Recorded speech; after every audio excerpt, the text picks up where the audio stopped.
Ftit tal-jiem ilu kien inawgurat istitut ġdid edukattiv mis-Salesjani ta' Don Bosco.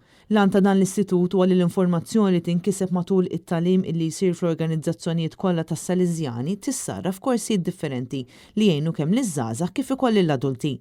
Tkellimna mal-kap ta' dan l-istitut Father Robert Falzon li spjegalna aktar fid-dettall għaliex inħass il-bżonn li jkun inawgurat istitut ġdid. Nħoss li Malta qisu nifukaw ħafna fuq l-edukazzjoni formali, dik li mhijiex daqshekk formali, mhux formali, xi kultant tingħata t-tieni post. Allura nixtiequ nofru opportunitajiet li hekk nilqu diversi żgħażagħ jew direttament lilhom jew kellha nies li jagħmluha magħhom edukaturi. Ġifieri nkunu qed nofru dan it-tip ta' korsi. Ħassejna l-bżonn allura l-edukazzjoni tkun verament ta' kulħadd u verament għall-ħajja. Il-korsijiet li se jkunu offruti minn dan l-istitut se jkunu pjuttost vari, minn korsijiet ta' soft skills għal korsijiet li se jgħinu lill-individwi fl-iżvilupp personali tagħhom.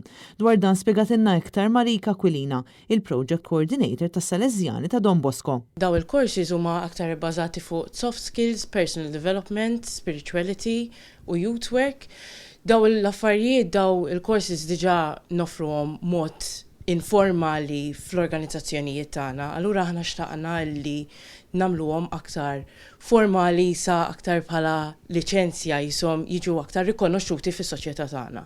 Bekk bħalissa anke bħala istitut qegħdin fil-proċess li nġibu liċenzja u l-akkreditazzjoni għall-istitut mal-MFHEA, il-Malta Further and Higher Education Authority, u bekk aktar ovvjament jagħtu rikonoxximent mhux biss Malta manka barra minn Malta.